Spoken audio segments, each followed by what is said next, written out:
We are today speaking with David Laris. I've known David for quite a while.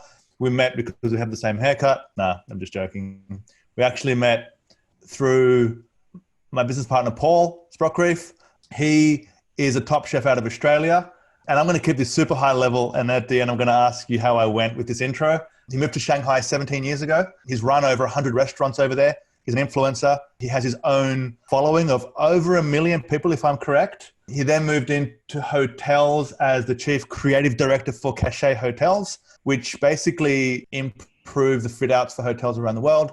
And now he is the managing director of a social media / influencer company in Shanghai called Acorn Services. And basically that's a division of Acorn International, which is a publicly listed company in the US. And today we're going to talk about how to do business in China. Yeah. So how did I get with that intro, David? Like, have I left anything out? Oh, I'm sure I have.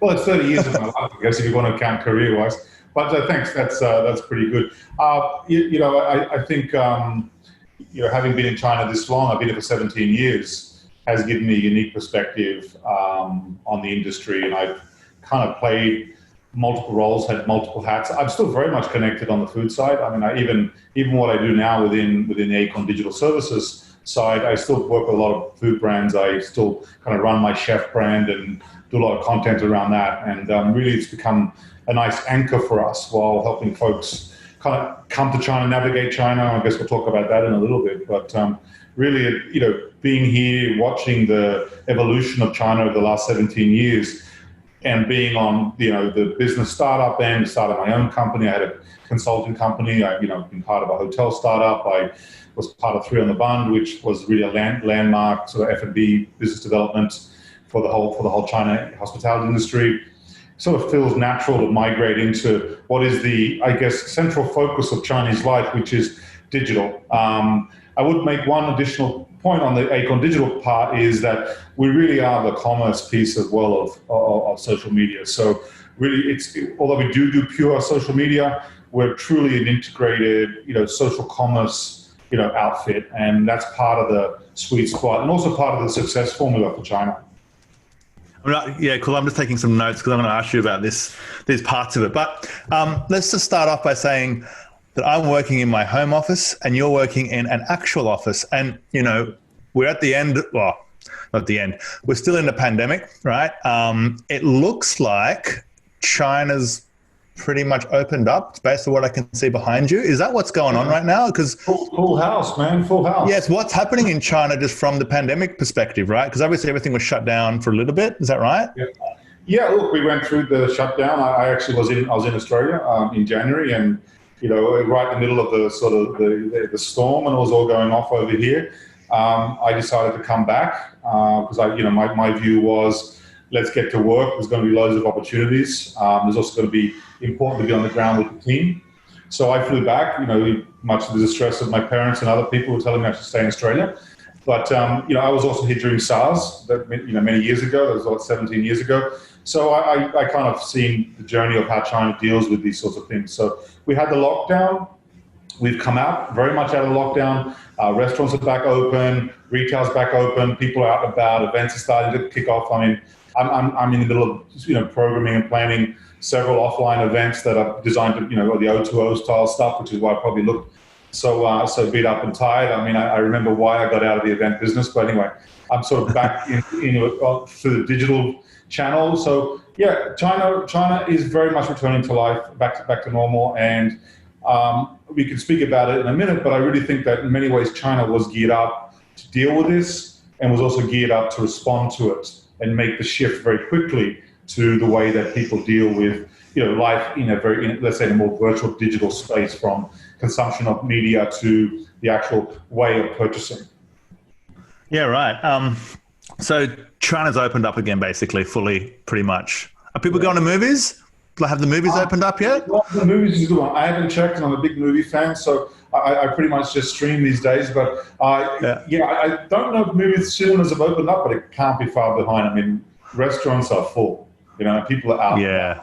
Yeah, and I can imagine full in Shanghai is pretty different to full in Sydney, right? Like full in Australia. Well, there's only 22 million people in Shanghai, so and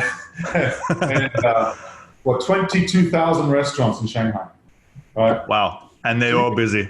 Yeah, well, you can imagine as well how hard hit they were during the epidemic, and then everything was shut down. So the industry really felt it, and retail really felt it. Okay, and so now it's opened up again. But in that time, I mean, I've been speaking with you, and you've been pretty busy, haven't you? Yes, with Acorn, the social commerce side of things. Could you just give a quick kind of explanation on how you define social commerce? Sure. Yeah. Firstly, yes, it's been super busy. I mean, I haven't had a rest since I got back. So, and we can talk about that in a sec. But how I define social commerce is, the experience and the consumer journey in China is very much the point of origin is in social media. And if you look at the major demographics of age groups in China as it stands today, the media consumption is still heavily weighted towards they get their news, their information, and discovery is all happening on a handful of platforms. But then the actual landscape itself is immense. There are hundreds of ways that someone can navigate through the social media side of China, and then through the commerce. So the easiest way to define social commerce in China is to say you consume your media on one of the sort of giants or one of the niche platforms that you kind of getting your consumption on daily digital consumption, and then you move to look at a product and you have product discovery. And a lot of the KOLs, or what we call KOLs, or what you would call influencers, they're sort of promoting and selling product in a very, very more direct way than you might see in the US or in Australia. And again, I'd like to elaborate on that a little later on. So being present on social is equal to being present on commerce. And the only way you're really going to drive meaningful ongoing sales and increase sales is to make sure that you're present in the social media space in such a way that you're constantly driving consumers to the store, to the virtual store. Now, media spend inside the platform, for example, which is the traditional way that a lot of folks approach, the way that media is purchased and the return on media spend, is also influenced by how successful and meaningful your social campaign is and how meaningful your KOL program is. Because what we see is a direct spike in correlation between great content, great influencers. And I'll use that word for the sake of the audience. I'm used to using KOLs, but the right influencer program will increase your ROI on in-platform media spend. So if let's say you're running at a 1.9 media spend on pure ad spend around word, keywords, and banners in the platform itself, I'm talking about something like Tmall, for example. If you have a very meaningful... What's Tmall? Sorry, I'm not in China across all the social media platforms. I'm going to get to the nuts of the actual... Well, so we can get to that second. Yeah, in a second. I'll just finish that thought and I'm going to go to the commerce platforms, of course. So, having a really meaningful influencer program, which is then directly driving, not only creates sales from that actual activity that are measurable, so I can measure the KOL's performance and I can almost forecast it down to the point of a percent. I'm also then able to see the spike that it creates within the platform itself. So let's say I spend $1 and I get my media return on that just in a normal everyday sense without social driving it or influencers driving it. When I see that program successful, I see a natural spike as well in my media spend value. So I'm getting 2 bites of the apple as far as my return on media is one way to kind of think about it. And so what we try to tell brands is really what we focus on as you're launching in China. We're looking at a total media ROI, spend to revenue. We look at that probably starting, obviously the negative and then ramping up and kind of looking at the best places to be spending media on. Spend on social and platform and influencers. So it's a multi-layered web of activity, much more complex than, say, in Australia or in the US, which has really only a handful of channels that people are consuming media on and then going to make a purchase, right? That's kind of like the nuts, and I'm not going on the e-commerce. Yeah. And so does Acorn specialize in helping the brands that want to get into China? Yes, we do both. So we specialize in helping brands navigate the entry into China through social media, through commerce. We bring them in through brand building and social media and launch them on commerce. So we set up all the platforms. We handle the import distribution, the after sales, all of the touch points that are required on the ground here. We help them navigate, getting their product into China. Yeah. We either bring it through cross-border, and I need to talk a little bit about cross-border in a second because that's a whole other animal.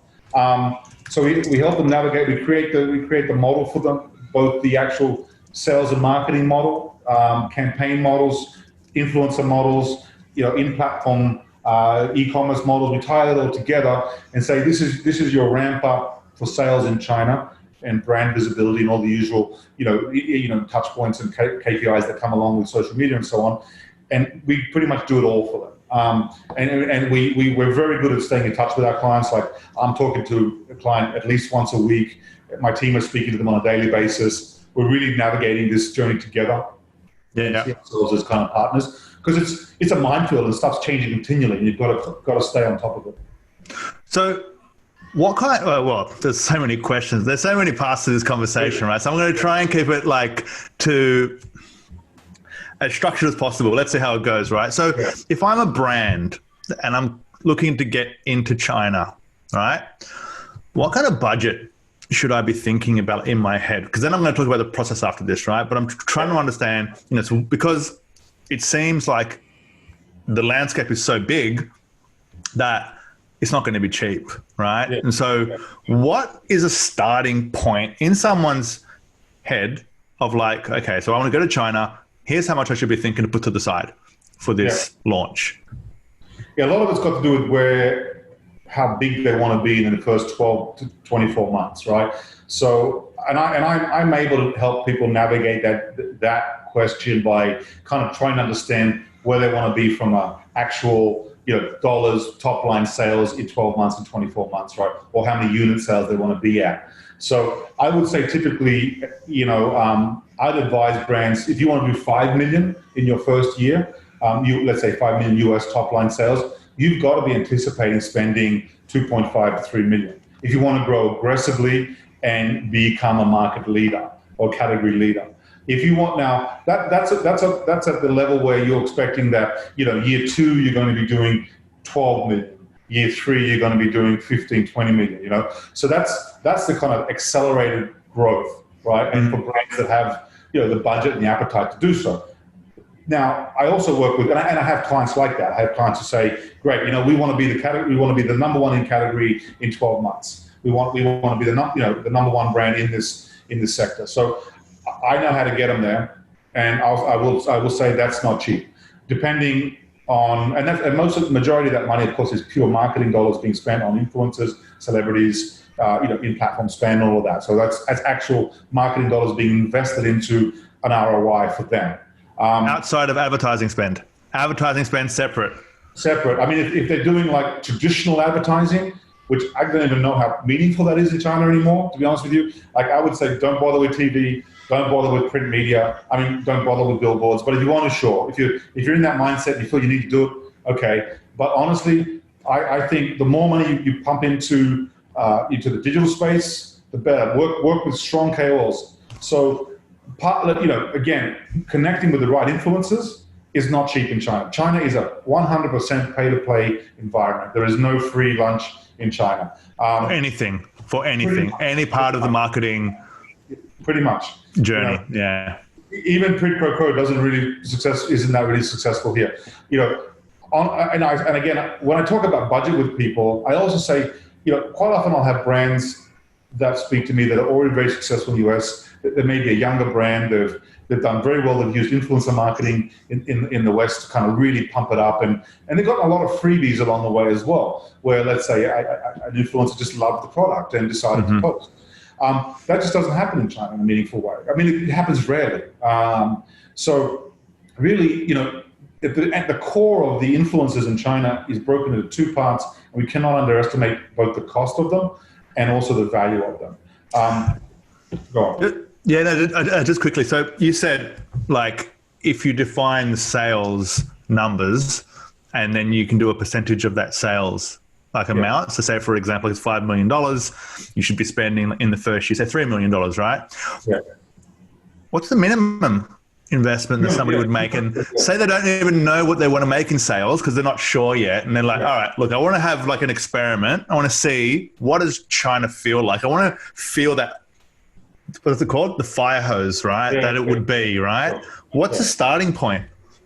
Well, again, like I think I do address this as well. I actually have brands that are at this level, and we have brands that are investing $250,000 US, into the marketplace, and that's their first 12-month budget.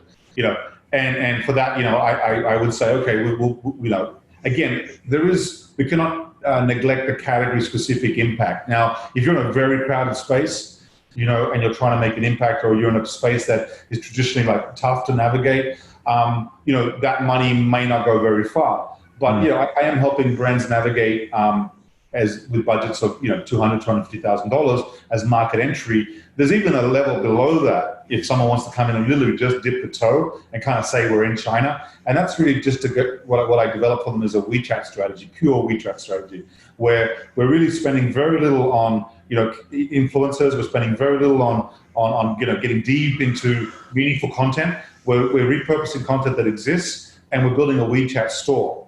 And the WeChat store becomes the point of commerce, the point of transaction. And really, we're just sort of building communities that are sort of more niche and interested in that product category. Now, that's definitely a much cheaper way to enter, and you could do that for $150,000. But really, the anticipation on real return shouldn't be there as well. This is really more of a way to just be in the market. Because community build is also expensive, as I'm sure you know. Right? So with that in mind then, if I'm thinking, because I'm just like starting off by just understanding the mindset of before you go into China, here's what you should be considering, right? Before we talk about the how, right? The why, right? And so really, if you're going into China, you're going for growth, and it depends on the category, right? And so what companies need to kind of understand is that because it's so big, because it's so competitive, if you want to do anything that is like meaningful, you need at least say 50,000 a month starting point to do something meaningful, right? And then it can go up to 500K a month and above.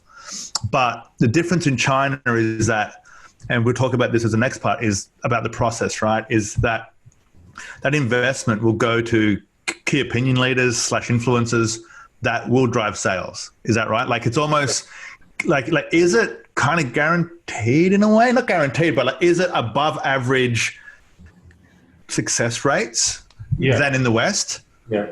I'll tell you, this is one of the interesting things is I never use, I hate the word guarantee because, especially being... No, it's the wrong word. I'm sorry to say that. But I was going to say, but I say almost guaranteed. Yeah. So I do use the word almost guaranteed, or the phrase almost guaranteed, because it is a formula. It is a formula. It's a matrix. It's if you understand the machine, again, it's pulling the levers, it's pushing the buttons, it's knowing where to spend, and that's what this team behind me are doing, 24 hours a day. If you know that system, you can almost guarantee where you're going to be. And I also advise brands and companies to be aware of the need to allow their partners in China to be flexible enough to adjust along the way, because there's a lot of the first 3 months is a lot of experimentation, finding the right sweet spot for the brand. That's why don't expect to make a profit in the first 3 months. You're just really stabilizing your position and figuring out what's going to work for the brand, and then turn on the key, start flicking in the switches in terms of all the various places that you should be spending money. So yes, I do think it's more of a formula. It's more of a system that's built to win if you spend money and if you know how to navigate the system. Now, yes, some people get lucky. They come in, they spend very little, it goes viral, and it happens. But it's not the norm. Mostly, it's people dropping the right coins in the right slots, pushing the buttons, and then knowing how it works.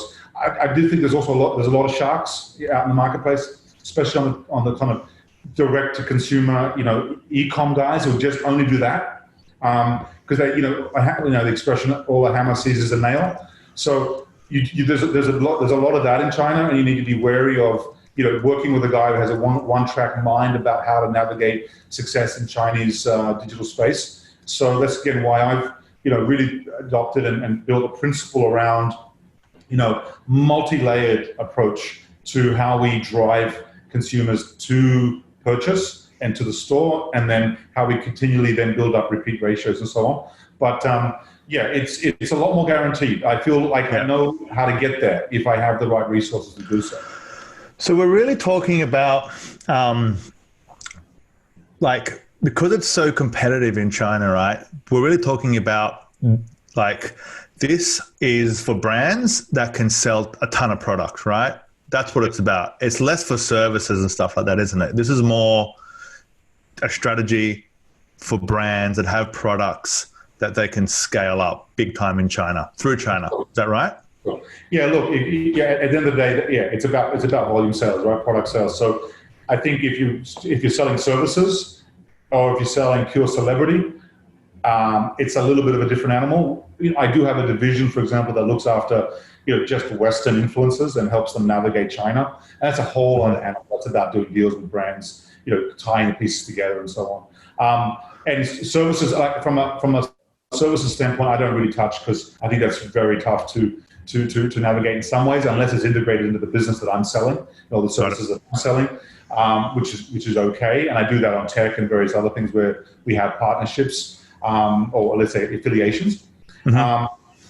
Really, our goal is to get product to market, and sell as much as possible, and get the brand to a positive ROI as soon as possible. That's really the nuts and bolts of what we do. Got it. So that's clear now, right? I just want to make sure that everyone who's listening, this is the context that we're talking to, right? This is for products scaling up in China through the machine that it is, right? Now, let's say that I am this brand and I've got, let's say, like a line of, say, like jeans. I don't know, right? Like it's just an example, right? And I want to expand to China. Like, I'm already successful in the West. I've got some budget now. I got $100,000 a month, which I'm happy to spend on this thing, right? Because I know that if I can make China work, it's unlike anything I think anywhere else, right? Before we get to my next question, can you just explain the difference in the size of the volume of China compared to, for example, the US or Australia? Because it's a completely different beast. The population's so big. So how would you explain the difference? I'll throw a few numbers out there. Maybe that'll help, because it's always good to throw the China numbers. Okay, WeChat, which if anyone is not familiar with WeChat who's watching, I really recommend go out and explore WeChat, because it's the super app of super apps. It has 1.2 billion active accounts that are using WeChat, and they're using WeChat to pay. It's a seamless payment system. They're using WeChat to find their news, to read articles for entertainment.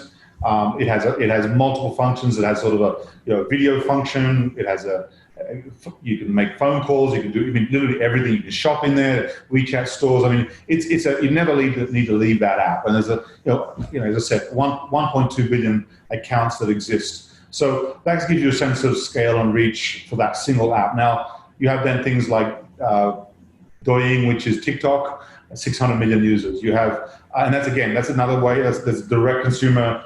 You can sell directly through Douyin. You have Bilibili. Again, 500 million users. You have the commerce platforms. Again, maybe it's like 700 million, and I'm probably off by 100 million or something on one or two of these. But who's counting, right? When it comes to those sort of numbers, I think it's about 700 million people using Tmall, which is the largest e-commerce platform in China. And what we've seen since Corona is WeChat usage has gone up 50%. Douyin has gone up like 35%.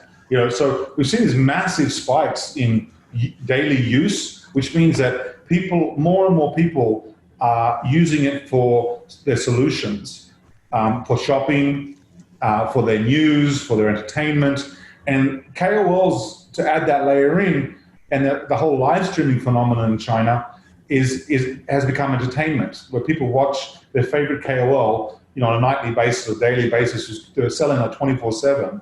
There's apps that link to the stores that then you can see your favorite influencer telling you about a new product and buy straight away.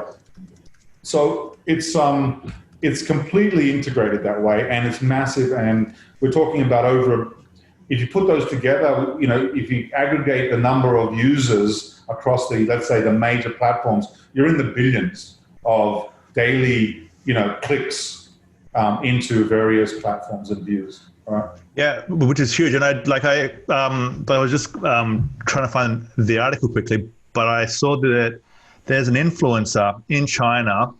It's one of the big ones over there, and she sold Vivi, right? You're going to say Vivi. Yeah, she sold the rocket ship ticket for $5.6 million US. So Via, it's Via, right? You're talking about Via. But it was that's just kind of like an idea of what they can sell. But all she does is sell 24/7. Like her whole thing is selling, right? I'm actually doing a live stream with her. I hope if maybe I don't want to jinx it, but we're setting up with with one of the brands to do a live stream.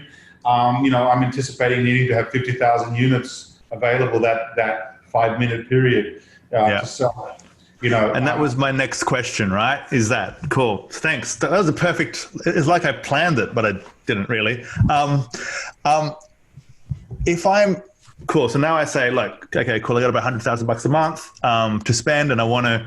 So that's over a year. That's like $1 million, let's say, and I want to get back a couple million, let's say, right? But what should I have in my mind for production and stock that's available? But how should I be thinking about how much stock should I have available? Like, is it already over there? And then we'll talk about the rules with the whole cross-border thing, because that's a bit complicated too. But volume, like how much should I be thinking about stock-wise to have available? Yeah, again, the answer to that question is driven by the amount of money that's being invested in the marketplace, right? So we would tie, as any such plan would tie the volume to the expected sales, right? So I would anticipate, someone needing to have 60 days worth of stock at least in the warehouse in China, ready to go. So then, again, what I've seen with one brand that I'm working with, we've grown them exponentially month on month, 200%. So, they've been trying to keep up their stock production with our growth. And there's been a couple of occasions where we've missed the timing on stock, and it's really, this hasn't been there. Thankfully, we've been able to get people to hold the product in their basket and, make the transaction later. But yeah, it is important to really be forecasting production and make sure that if you're going to spend real money in China and it's anticipating real unit growth, and if you're going to really work with the guys girls like Via or, a bunch of other those top streaming guys, you need to be forecasting, units in the 50 to 100,000 mark, from one anticipated campaign. From one campaign, that's not even per month. That's one campaign. That's a campaign, right? So if I worked with someone like her, I'd be hoping to sell between 30 to 50,000 units from that one campaign, right? And so it gives you a sense of. So it's kind of fun in China to work with those kind of numbers, because it's not like that in the West.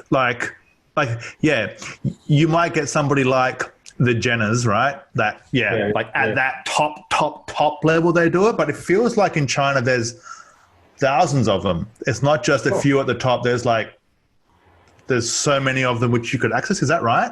Yeah. So you've got the rock stars, obviously, right? The rock stars are right at the top. Getting their time and attention is a job in itself. They've got to agree, they've got to like your product, they've got to believe they can sell the number of units.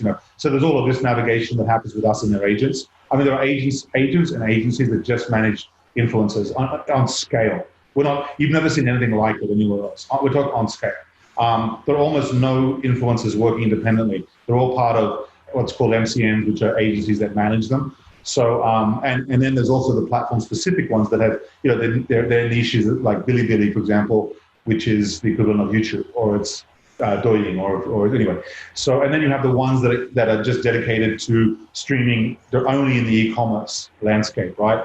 So yeah, just to come back for a second on that, you've got these top rock stars that are literally going to sell rocket tickets and cars and whatever else, and if you get them on board, expect sales. They're expensive. There's usually an upfront fee plus a percentage of sales. So there's obviously a cost, but again, what a great way to get your brand out there, but also sell at major units. The other thing is that we have a lot of mid-range KOLs, like the sort of the medium ones, and then you have just a lot of guys on the sort of the bottom end. I work, for example, this month alone, I'm working with 70 influencers. And that's about average for us in any given month across the various brands we manage. One brand alone is doing 30, and only 2 of those are major ones, and the others are kind of like at that sort of, they'll move. I mean, I'm doing one, let's say I did one yesterday. I don't know, remember the top of my head, the number of bottles sold, but it generated an ROI of 2.1, and we what is it, 250,000 RMB for a cost of like 60,000 RMB for that KOL. Very successful, whatever, plus the cost of goods and other things and so on. So, that's the RMB exchange rate right now. Let's go to RMB to AUD. $50,000 or $60,000 Australian. So that's 1 to 5. Yeah, that's the return on one KOL program that I ran yesterday, for example. So imagine doing that across 30 for a brand, different degrees of success for each one. You do the maths, as long as you're staying ahead of the ROI, right? You've got to make sure that you don't want to do a 1-to-1 ROI. You definitely don't want to do below a 1 ROI, or you're in trouble unless you're doing it purely for brand building. Because obviously, when you're factoring in other expenses and so on, logistics, cost of goods, you're not in a positive place. But if depending on the cost of goods of the brand, and you can position where your ROI needs to be, then you go out and find the right KOLs in that sweet spot that's going to hit that for you. Great. I just want to sell a bunch of stuff over there right now. Like, I just want to have some products to sell. That would be fun. But it's not about me right now. It's about the listeners. But let's say that I want to.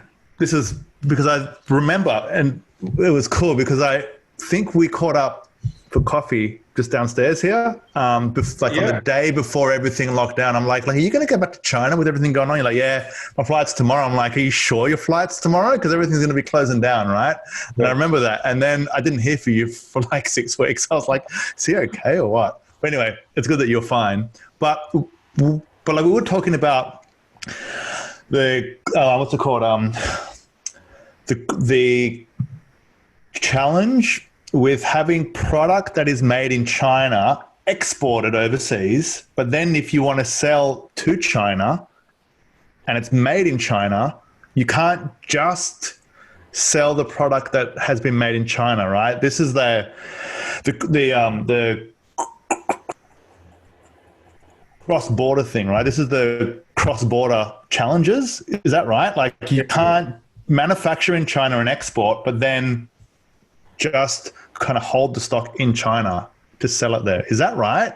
There's a few things. It was complex when we talked about it. I was like, you could just make it there and just sell it there. It's like, no, it's not like that. So how is the cross-border thing? Just explain what that is. Sure. I just sort of navigate that answer in a couple of ways, because firstly, let's just very quickly touch on if it's made in China, right? So if you're making a product in China that's for export, it has to leave the country. You can't just tap into that product and then sell it in China, right? There's special restrictions around the way that's made. So if you wanted to, basically, if you've made your product here, you'd have to ship it overseas and then sell it back through cross-border or even import, which is kind of bizarre. There are special exemptions and deals where some brands have a local produced product that is approved in China for sale. That's a different animal. So let's talk. We're going to come to cross-border because I know that's the crucial thing, but I do want to address the manufacturing and sourcing side of thing a little bit. So we can source product here that is then sold in China. We can source product here that is then sold only overseas. Brands do the same thing. If you're in certain sectors, let's say you're in cosmetics or you're in skincare or food, you have to, if you want to sell your product domestically, you need to go through all the same sort of regulatory setups and approvals and so on that anyone else has to go through in other countries. And it's tough. It's very, very tough. And it could take a year, it could take 2 years to get a product approved. And if you happen to be a brand that's concerned, which I am personally concerned, with things like animal testing and wanting to make sure the product doesn't go, then you definitely can't do that. You're almost, it's impossible. You're locked out, right? So let's now talk a little bit about what cross-border is and how that solves the problem for brands like that. So cross-border is a special economic zone that's been created in areas of China where product can be imported into bonded warehouses. It's held in China, in Chinese territory, but in a special, economic zone that is considered, outside of China, if you will. So there's interesting tax exemptions. There's no need to back label or go through all the regulatory process, as long as you're considered a product that's not on the banned list of banned substances, right? So as long as you tick that box, we help brands navigate that. It's actually a big sweet spot for us because we understand that area extremely well. We'll set up the cross-border store for you then. So there is a difference between an e-commerce store that's domestic and an e-commerce store that's cross-border. So product comes into the bonded warehouse, it's received, we do all the regulatory setup stuff that needs to happen, proof of ownership in terms of the IP and all of that sort of stuff is very legitimate. Then we launch your cross-border store. Now, the consumer is then discovering these products that they couldn't ordinarily buy domestically in China. And if they wanted them, they'd have to literally buy them from overseas, right? It becomes a shortcut for them now to access either discovery of new interesting brands or the favorite brands that were not previously able to buy directly in China. Now you have a direct consumer link between the brand and the Chinese audience available to you, in Chinese language, let's say from the shopping experience standpoint, and you can make the purchase and have it the same day or the next day. So, there used to be, now again, I do digress for a second here because this is the beauty of China. Pre-cross-border being established as a legitimate channel for sales in China and these special economic zones being created, that what happened was people would order from the website, or they had these special agents that would say, hey, we'll import it. It's a little bit of a gray area type of thing, and then we'll resell it through Taobao. Taobao's like sort of, let's say Taobao's a little bit more the Wild West, and Tmall's very much the legitimate, trading platform, right? It's the Amazon, if you will, of China. And what China did was, I guess they realized how much traffic was going through those unofficial channels and established an official system and allowed brands to enter legitimately, legally, and so on. Everyone's good, everyone's paying tax, everyone's kind of doing business properly. And most importantly, the platforms are now making money off it, and the government's it's all organized and systematized, right? So if you are a cosmetics brand or you're a beauty brand or a food brand and you're not on the excluded list of banned products, you can enter through cross-border, and we could have you on cross-border within 2 months. You could be say, hey, David, I want to be in China. In 2 months, I could have you on for sale in China through this system, and avoid you having to go through like what would be a 1.5-year process of getting a product made to be domestic. Okay, so having said that, we still do run domestic stores, which is a different animal completely. So is it, because this is like a podcast for companies that want to get into China, right? So, but like, is it easier to manufacture in China and to do the cross-border approach than it is to import into China and it's manufactured outside of China? What's easier? They're both very easy. Honestly, if you're manufacturing in China and you're selling direct domestically in China, it's obviously super easy. But then you've got to have someone managing the manufacturing. You've got to have people on the ground. There's a whole lot of stuff. Then you need to be registered. You need to have all your local entities set up in such a way that allows you to do that, right? So, and we do work with people who have manufacturing in China, and even China startups that we're helping them build their strategies in China. So absolutely very doable. Manufacturing, exporting out of China and then back, to me, doesn't make a lot of sense unless your product is made in China and it's unavoidable. The cross-border channel, to be clear, cross-border is entering China. It just means that you're not selling domestically in the traditional sense.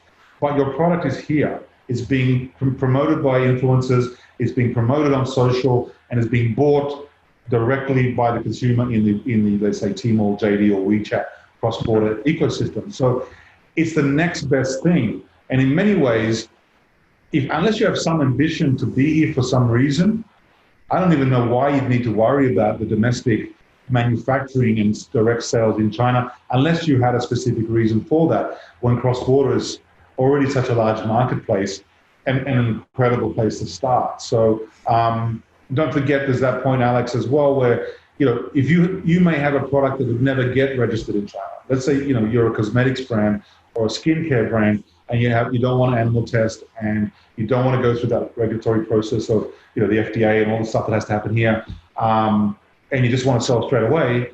You don't have to do any back label changes. You don't have to do any repositioning on product. You just literally put your product on the shelves and go through that process. Then it's a super easy way to enter the market. So this is basically so then pretty much every company that's going to be selling into China that's kind of outside of China will go through the cross-border process, right? That's just how it is, pretty much, right? And it's a couple of months to get that kind of up and running. Is that right? Yeah. The only other way is to go the really traditional route. Well, two traditional routes. One, you come to China, you open a China office, and you basically become you have a whole China entity, which many firms have done, and of course, the other way is you get a distributor here, and you have to go through the rigmarole of finding a distributor, and then you're selling, through that distributor. That's also very possible, but subject to being approved as a product that could be sold and get registered domestically. If either of those two options for you are something that you can't do or aren't going to do, or the next best option, and in my opinion, the actual best option, is to just start with cross-border. Build an audience. You own that data, by the way. So that audience you build on your cross-border store, it's your consumer. You own that customer. So what's a cross-border store, just quickly? Is it some site? Is it like a marketplace site? Like in Singapore, there's the Lazadas and stuff. Is it like that, where it's like a marketplace? Think of it like Amazon. Okay, it's an Amazon. So you have domestic. Again, you'd have, in this case, for the sake of the discussion, you'd have Amazon cross-border. You'd have Amazon domestic. Right? They belong to the same parent company. They operate in slightly different, legal parameters around product that's on the shelf. Right? So that's it. It's pretty simple. Now, a year or so ago, even 2 years ago, you might have said the cross-border marketplace was kind of smallish, but now it's become massive. So, whereas before your audience might have been a little bit small, now it's actually extremely large, and people are doing very well on cross-border. Now, if you can be domestic because the audience is bigger. But again, I'm going to kind of labor that point a little bit.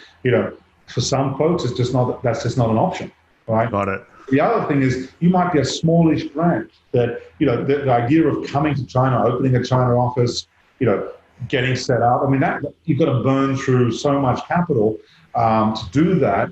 Mm-hmm. Would the wise thing to be to start in cross-border, burn that capital in building sales directly, immediately, versus, the kind of, let's say, the need to feel you have to have an office, you have to have people on the ground, you have to have traditional manufacturing. Yeah, I mean, if you're big enough, sure. But a lot of brands just, it opens the door for them to enter China in a much more meaningful way, and again, a little cheaper than perhaps that whole other way of doing it. And that's the point, right? Like a company that is looking to sell into China, start with cross-border, because that's the way where you're going to get the fastest sales. And that's going to be the way where there's the least amount of paperwork and bureaucracy, which you have to deal with, right?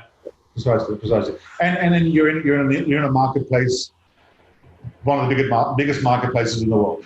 Great. So it works, and it's efficient. It works. Just imagine.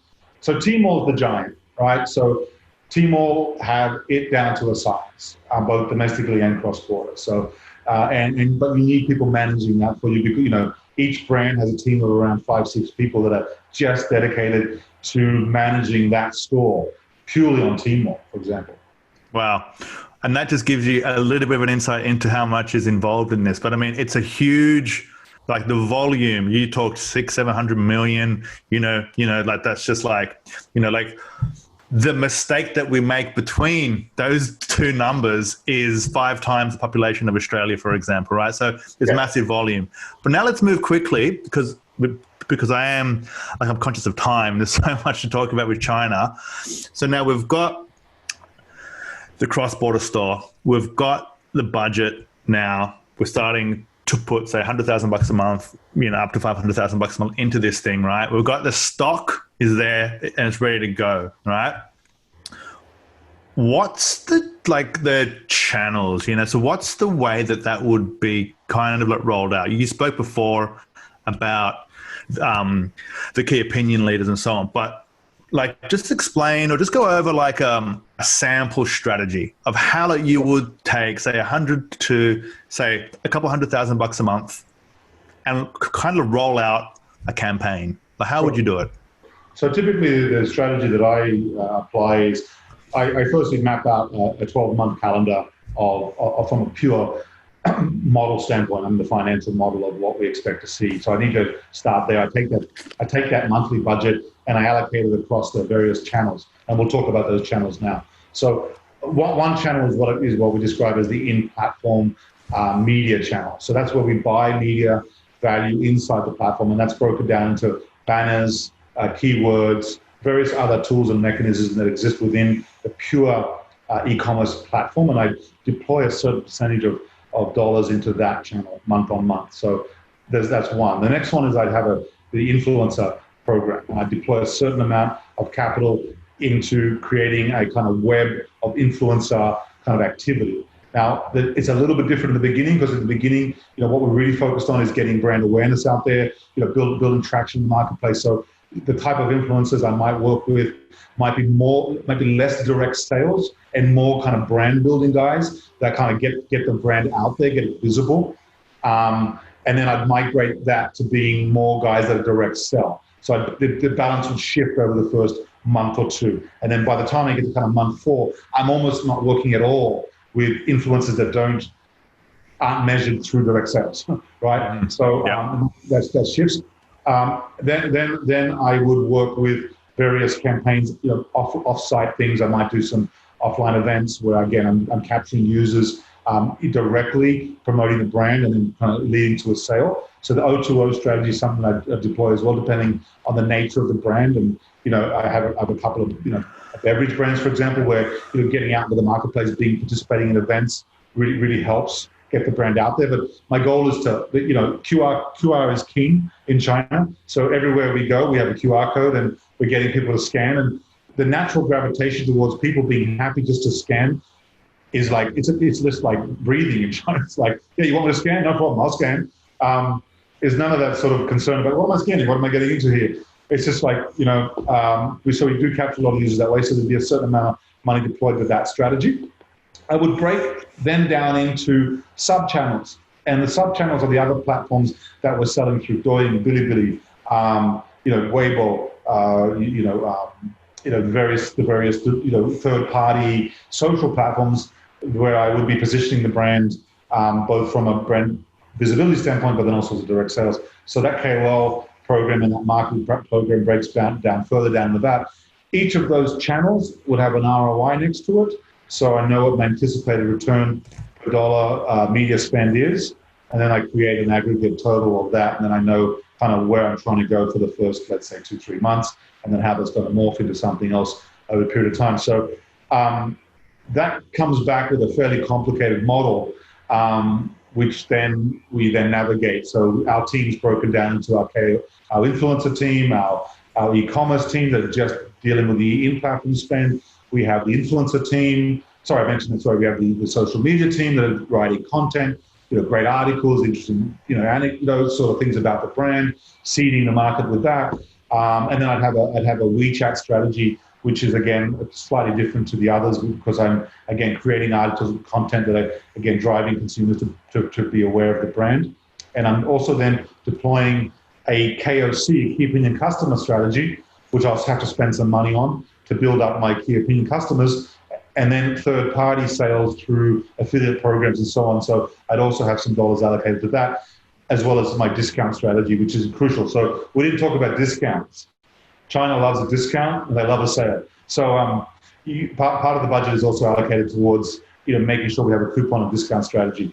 I do highly recommend as well that brands come to market. We build this for them with a recommended retail price that they hold firm at, but a very, very clear understanding of the need to participate in sales, what their bottom line is on both B2B direct sales and the B2C direct sales.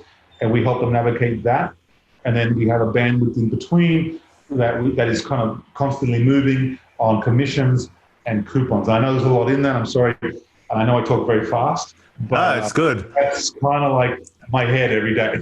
Yeah, no. Like I was going to say, like you've done a good job, like in explaining it. Like it's kind of simple, but it's complex in its simplicity. Like you've got those channels, but just the depth and the crossover. And it's like, it's not that there's too many channels. It's just the depth of each channel, the complexity of each channel, the what's it called? The subtleties of how to do the content, when to launch it, timing behind it, and how do you link everything? That's the hard part. Like you got like, so it's just the size and the depth and the fact that you're going for sales every time, right? Like it seems to me that, and correct me if I'm wrong, but well, let me answer the question actually, first of all. Do you need a website in China or not? Good question. I say you need a website purely for the positioning of the brand, but so have a website and have it in Chinese. And if I, maybe on another call or time, I should tell you more about this. But again, look at the consumer journey, which is typically twice as long as the West. The website is a touch point that the consumer will go to validate, but they will not purchase there. So one of the first things I say to people is, don't worry about your consumer facing, you say the purchasing component of your website for China. Don't worry about it, because really you're not going to get any meaningful sales there. But by all means, if they insist, I say, sure, no problem, put it there, great. But you have a website purely for aesthetics. All the transactions are happening in the major platforms. And I think you really nailed it there, Alex, in your understanding of the fact that it's about the depth and the subtlety and complexity and having all the pieces come together, in a perfect alignment, then it goes bang, and then the magic happens, right? And then kind of being able just to repeat that on a landscape that's evolving. It's like an organism, right? I kind of connect with it in a way that it's almost breathing, it's alive, and got to stay cognizant of that. And you're constantly dealing with competition and shifting, and so yeah, there are more platforms in the West. There are than in the West. Yes, there are more. They run way deeper. They have many more embedded tools. At the same, and then there's different levels of them. But having said that, there's like 8 or 9 places you've got to be, and then they run deep. And I love the way you put that. And then it's about all the sub stuff. You've got these niches, these niche platforms, where you can just target a certain market or demographic. And that's another layer, which probably we can't get into today. We can't get into today. So, but because everybody's on their phones, right? And all of the commerce is pretty much done through their phones these days, right? Yeah. So people don't actually need to pull out credit cards anywhere anymore. They add it to their WeChat account, and that's how they make their purchases, right? So does that mean is that right to start with? Yep. So does that mean then that the analytics are better because everything is trackable? Is that, or is it not? Like, is attribution still difficult there? The analytics are incredible. The access to data is phenomenal. We see the back end of competitors. We see our own back end. It goes very, very deep. I mean, we really are able to track every single little thing that's happening. To a point, there's still privacy protection laws in place, of course, and we respect them, and I fundamentally believe in them. But in terms of big data and the way it's shaping and moving the marketplace down to what the individual brand is doing, Incredible. I mean, a lot of great stuff that really allows us to help navigate, how to continue to be successful. And if there is a problem, allow us to pinpoint it and really be able to kind of address it. Is that how you kind of can like predict or forecast how a campaign will go, because you can see the analytics like of the platform, of competitors, and you can say, okay, we think this influencer will give us, this ROI because they've done this product before. And is that how pretty much you kind of work it?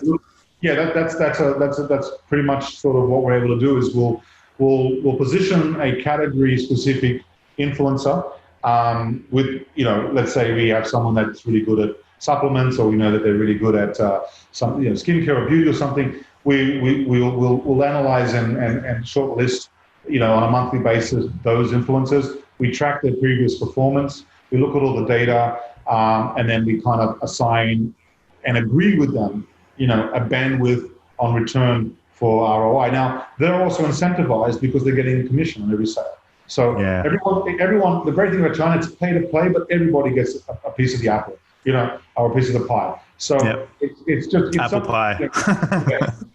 I love it.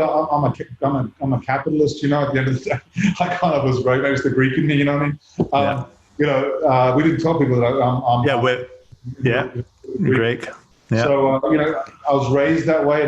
My dad didn't take us to the markets as youngsters and so on, and we buy and sell. And I kind of love commerce, and being able to take commerce to a science is thrilling. I'm excited by it. I never get bored, and like being able to kind of play with those numbers, understand, forecast, predict, is wonderful. And there are also some pretty great tools that one can tap into here and use. So one more question, because I know we've got about 4 minutes left. Where's the future going in China? Like, so what are some of the trends which you're seeing? Really, really good question. I think we're going to see more and more China brands emerge that are going to start to compete on a quality standpoint in big spaces. I mean, major spaces in China are beauty, cosmetics, supplements, and so on. So I think we will see increasing amounts of competition. At the moment, Western brands are still seen as the kind of higher end. So I think we will see a trend towards that.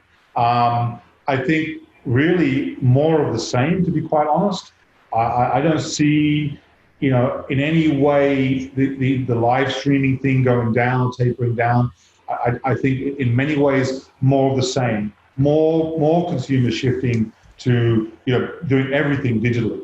China's already pretty much a cashless society, so perhaps we get to the point where it really is almost 100% cashless, which again will further affect the way that people consume. Honestly, I just see the marketplace getting bigger. I don't see any real disruptors coming into the market. I know Shopify, are looking to get in. They've got an office here, and again, the question for someone like Shopify, can they disrupt the way they did in the West? I sincerely doubt it. I mean, because they're up against the giants who control the ecosystem, right? So you got to play with Tmall, you got to play with JD, you got to play with WeChat. There's just there's no way to break that. So I don't foresee in the immediate future anyone coming in and disrupting what is already a pretty effective system, for better or for worse. And I just see more and more consumers moving towards consumption through the digital landscape. And I think the lockdown Corona has actually accelerated that exponentially. And I see more and more people just, direct consumer interfacing with the platforms and, delivered to your door, delivered to your home. I just see more and more of that. Actually, more of the startups will be built around how they tap into that.